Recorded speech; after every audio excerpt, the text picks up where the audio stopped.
So, some of the changes, since a lot's changed since you last saw a video.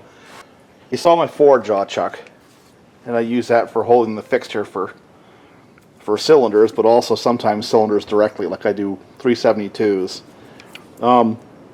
I got this off of eBay for like 150 bucks. I think I mentioned that in one of my prior videos. I think this 4-jaw chuck is just an absolute game changer if you want to play with the cylinders. In one of my last videos, I was doing drilling operations with this 4-jaw tailstock mounted chuck. This thing here has got really good run out. It stayed very true, and I used it for holding arbors and the like. And one of the cool things about this is if you look closely, you'll see numbers on the jaws, and then you'll see numbers right there. Well, those jaws come right out and you can flip them around, so you can go from having the smaller diameter work held with this thing to flipping it around and getting bigger pieces.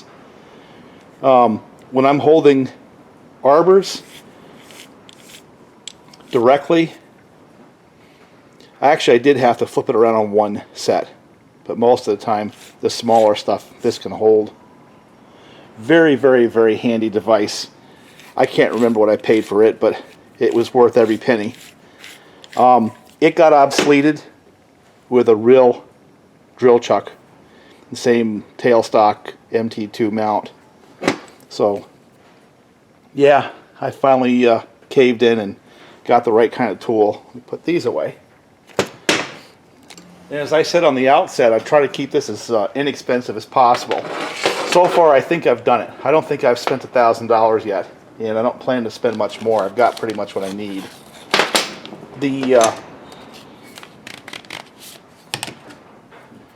For doing squish bands, I ground a tool, and it works pretty well.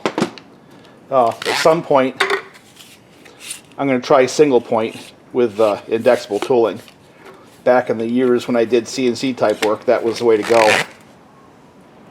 We'll see. We'll see how that plays. Right now, this works just fine.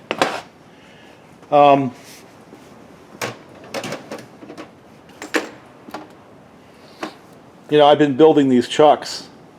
Every time I have a saw that has a specific diameter, I just build another chuck for it, you know, a different bore. This is the one that's been getting the most use, so yeah, I've been building these as I need them. I've got 5 or 6 of them now. This right here, what I'm doing with these, and I haven't built one yet, but the reason I bought these is I'm going to build dedicated arbors for cylinders. Okay? Not to turn, but to align the cylinder. And basically what I'm going to have is aluminum threaded into my tailstock, my threaded tailstock MT2 mount here. And then I'm going to turn these down to be a slip fit inside the cylinder I'm trying to machine. So for example, if it's a 52 millimeter Hudzel, I'll machine this to 51 point something, so it's a slip fit inside that cylinder. And then I can set that cylinder in my other chuck or my fixture, and it'll be aligned. So when I clamp down and release with this, I know it's lined up pretty close to the center line of the lathe. That's one you're going to have to wait for a little bit. I'm pretty proud of it, and I want to do a video on that all by itself. Now, I think this is probably the most important one. I spent like 150 bucks. Actually, I spent about $200 on this. Well, the idea is this: I have my tooling already set up. So let's say, for example, I want to machine along the outside diameter of a part. Well, set that tool on there, and it's already preset to the center line of the lathe with that adjustment screw. Now I want to go from that to a face cut. Pull that right off.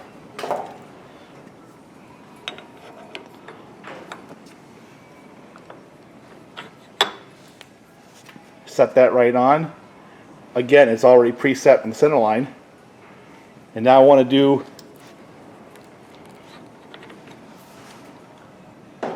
a squish band.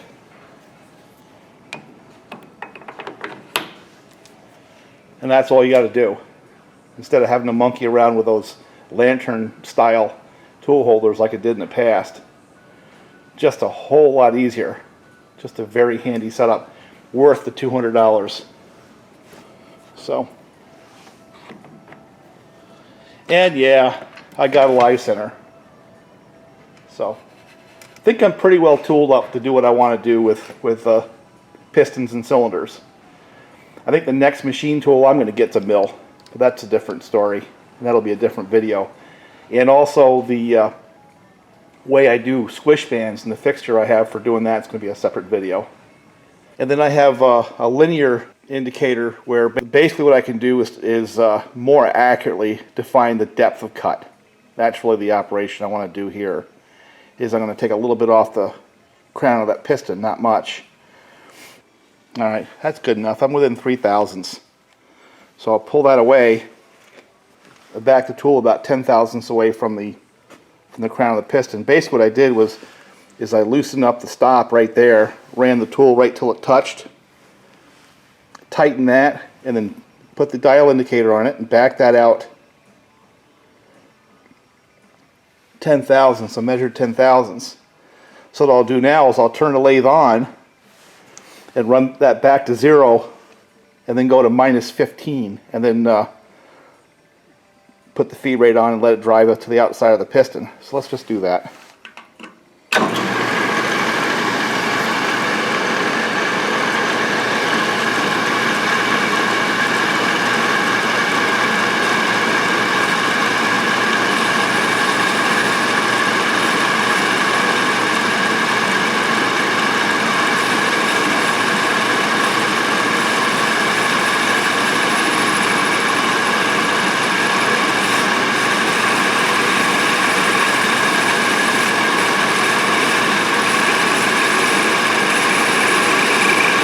Okay, 14,000.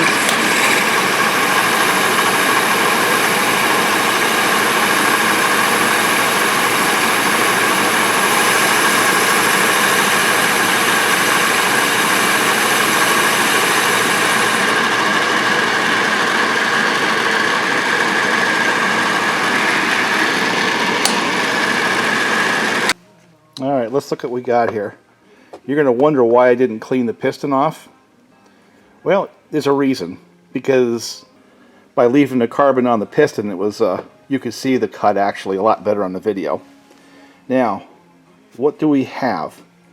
We have about a 15,000ths pop-up is what we have, and I know that's very small, and that was pretty generous with the amount of material I cut out of there, and this is as much for demonstration as anything else. These little chucks, they work beautifully. Oh my God! And I can adjust with that screw. Basically what I do when I set it up is I take a pair of calipers and measure around the crown of that piston, you know, and then I can wind this in or out just a little bit in order to get the tilt perfect. And then I put it on the lathe and indicate it and make sure it's still perfect, and it usually is. And then I use my linear measuring device to make sure I get the right depth of cut.